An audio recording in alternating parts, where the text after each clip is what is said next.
What's up everyone, welcome back to the channel. Today we are going to be sighting in and testing out the X-Sight 4K Pro. So let's keep this intro short and simple and get right into it.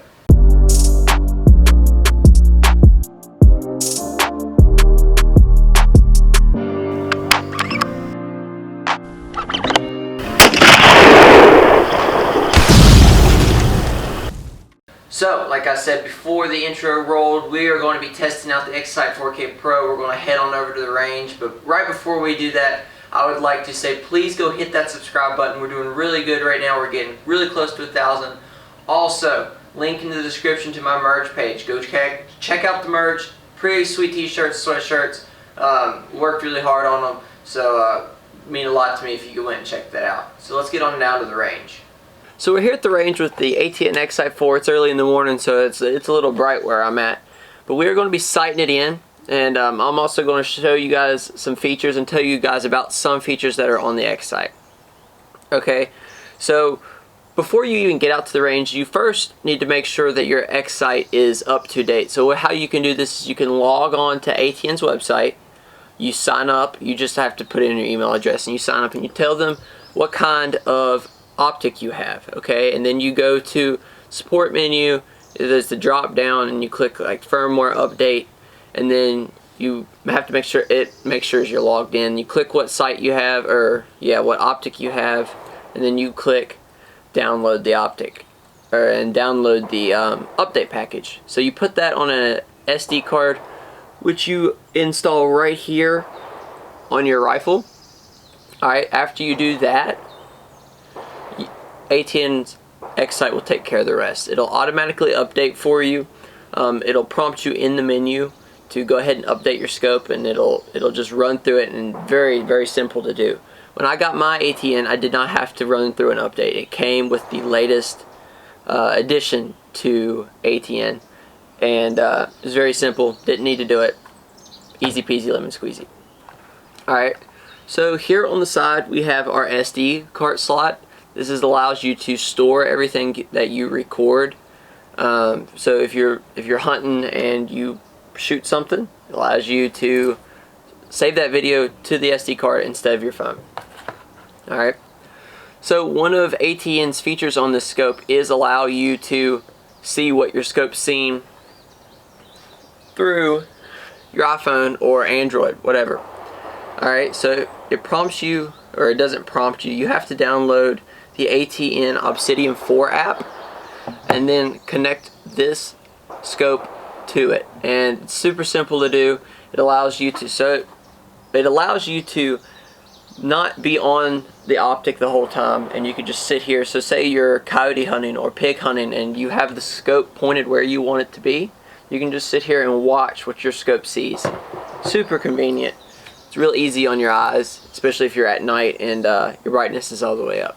Alright, so that's one of the nice features that ATN allows. What I'm about to do, I'm about to one-shot zero my grindle. So I did put the ATN on my 6.5 grindle. This is primarily going to be my nighttime coyote, pig, whatever you have it. It's going to be my primary rifle for that, okay? So I'm going to one-shot zero, and I can't show you guys how to one-shot zero just because I have no way of recording it internally on this ATN. It's not like the X-Sight 2 where you can record your screen. It doesn't have an HDMI output, so you're going to have to take my word for it. But what I'm going to do is one-shot zero it, so I'm going to shoot downrange at my target. Wherever my bullet impacts, I'm going to move my cursor on my screen to the place where the bullet impacts, and it should be zeroed, and I'll shoot a follow-up shot to confirm. Alright, so I'm here at 50 yards, and I'm going to go ahead and go through the one-shot zero process. So I have to make sure my scope is on. I'm going to zoom in.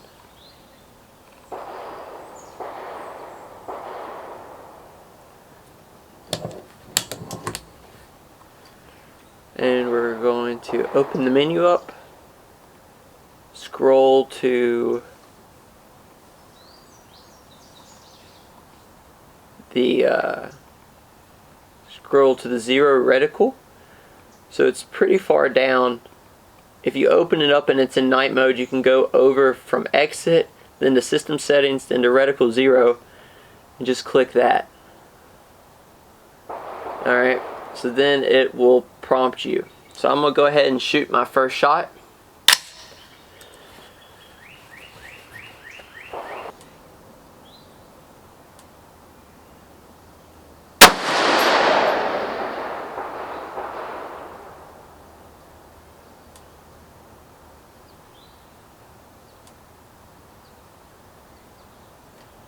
I do not see where I impacted.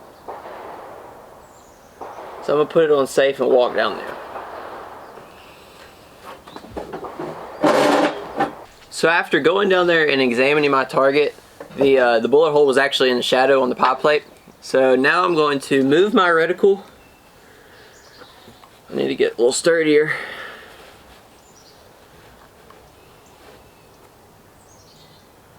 So now I'm going to move my reticle down to about where I impacted. And then I'm going to press OK. So I'm going to save and exit. And now I'm going to try that again.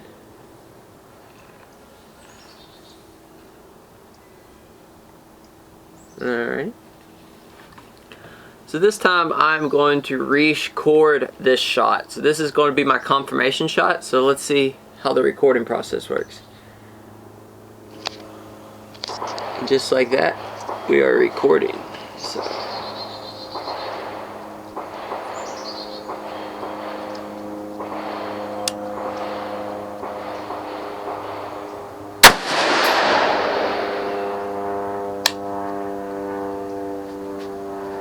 Alright, let's go see where we hit on the target.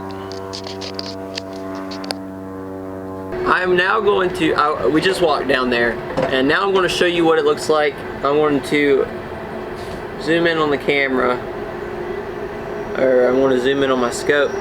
So you can see down there that this is the first shot that I hit, and the second shot is the intersection of that line right there and that line right there. So I'm going to put my crosshairs over top of it. I hit directly in the center of the black, just to the side of it. So I think that's good. Now let's try a different shot. See if I can see out there. We're going to try to hit a different target. So they got some steel out there somewhere on the side of this heel. Alright, there is some. Let's see if we can ring this steel.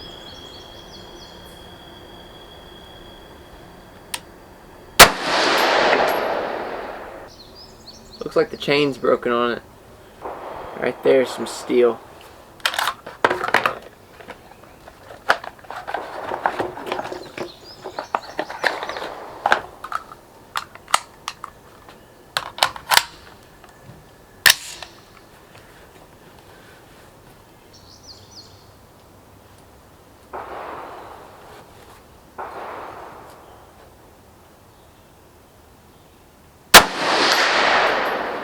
Oh, you can see it is swinging.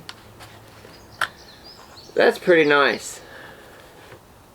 Alright. So we have it one shot zeroed. The process went perfectly. I couldn't be happier with it. Alright. Some other things this scope offers is a range finding ability and ballistic calculation. So you can save different presets to whatever bullet you're using. So if I'm using like a like this SST, for example, if I'm using an AMAX bullet, I could save the different profiles of bullets in my scope, and that's very useful and convenient. You just have to go to your settings and go to profile/zeros, and you can see other, create profile. So I had this profile, and it won't let you, doesn't look like it'll let you rename it. But so you have to keep track of whatever profiles you're doing. Maybe on the SD card you can rename the profile set. I'll have to check that out. But that's pretty unique and pretty nice if you want to take this and put it on a different gun, like say a 223 or something. It's a really nice feature to have. So along with profiles that also do ballistic calculation, you have to either have a rangefinder or you have to input the range manually, and it'll calculate how much your bullet drops and falls depending on your ballistics data. So you input everything, bullet coefficient, velocities, all kinds of stuff, and the scope is super smart. It'll do all that for you, so you can take it out to some pretty good ranges. That's more than I will ever use the scope for. I'm only going to use it for coyote and pig hunting at night, basically the night vision aspect. So I just have no need for it for the ballistics and all the craziness that this thing can do. It's super powerful. Alright, so now that we've went over the one-shot zero function and some of the other nice features on the scope, let's get into probably what's the most important thing. How does it perform at night? So I'll catch you guys at nighttime and we'll talk about it. Alright, I'll see y'all. Alright guys, so we are here at the range at night. You won't be seeing any footage of me because it's at night. But right now we have the stock IR on, and that is a target at 25 yards. And then that is a target at 50 yards downrange where the traffic cone is. Alright, and further down you can see a fence post. That is 75 yards, and even further down than that there is another fence post which you can hardly see with the stock IR, and that is at 100 yards. And then up into the trees, you can't even see that. There is some more targets down there. It goes all the way to 200 yards, and we're going to be trying to ring 200 yards steel. Alright, so first we are going to take a shot with the stock IR here at 50 yards, and we're going to see how it does. I've actually never shot at night, so we're going to give her a go.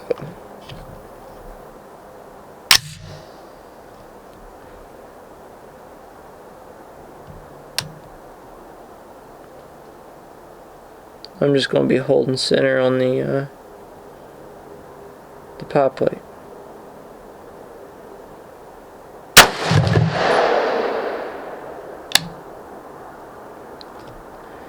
That was that. Oh, and it knocked the light off. How unfortunate. I didn't really have the stock IR tightened down. So now we're going to walk down there with the camera and check it out. Well, right there is the pie plate hole. So that would be a dead pig at 50 yards. So I guess with the stock IR illuminator, you could definitely hit 50 yards. I think 100 would probably be a little pushing it.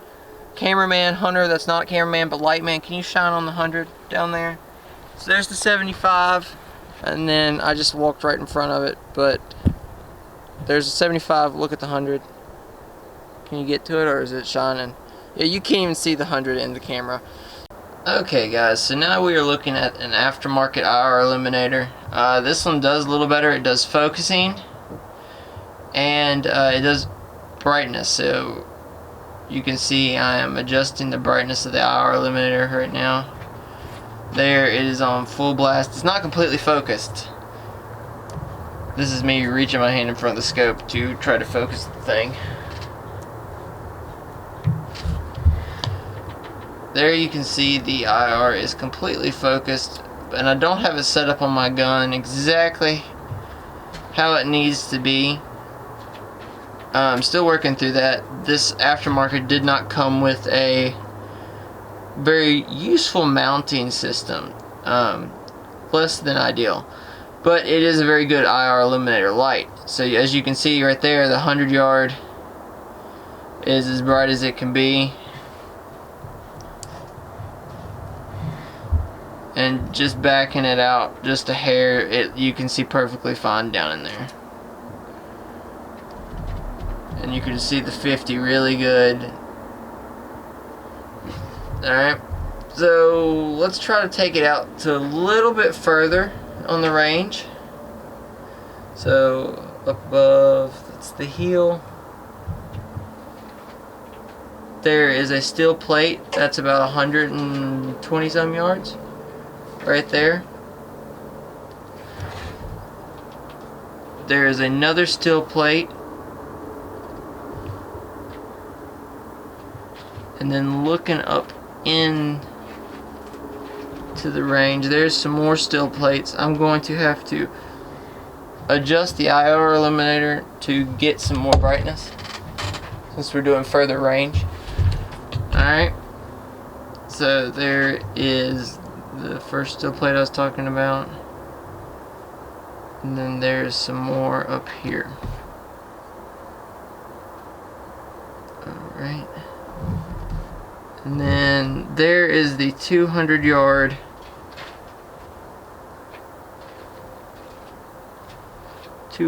plate up in there, and you can barely see it, but you can just see the outline of it right there. Just barely see the outline of it. And at 200 yards the scope is getting, or at 200 yards with a 8.5 zoom, the scope is getting pretty grainy. Alright, and that's kind of to be expected. I mean, 200 yards with a digital zoom, you can see it a little bit better, completely backed out. You can see the posts really good. You can see both the posts really good. And then up here on this corner there's a black spot. I'm not quite sure what that black spot is. But 200 yards you'd be rough on identifying stuff unless it was in a wide open field. Just the complete zoom on this thing, once you get really zoomed in, it doesn't do that good. So we're going to try to ring the steel right here. Okay.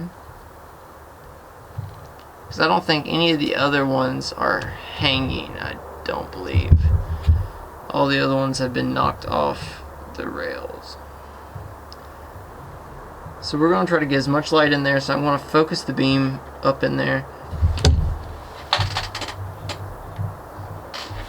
So it's as focused as it can get. Oh, you can see a little bit better now that I've focused the IR light. Alright, so we're going to give that steel a shot.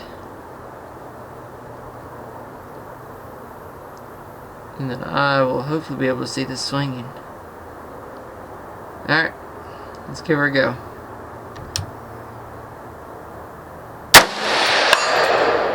Woo! Dinger! Well, that was nice, guys.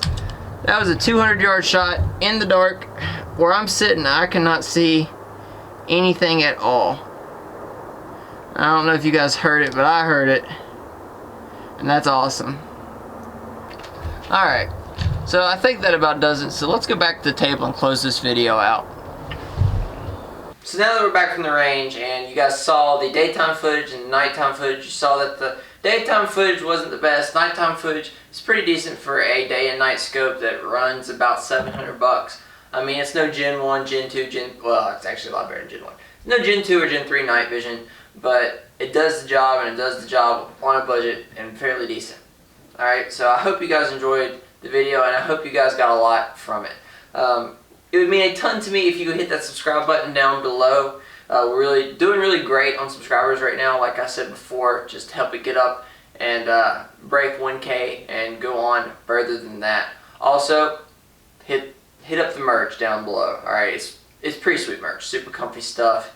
I have a ton of the shirts. We've got tons of samples of it, and I really think these shirts are some high quality, nice shirts, and they got some pretty sweet designs on them, so go check those out. But I think that about does it, guys. I appreciate everybody for watching, and as always, take someone outdoors. I will see y'all next time.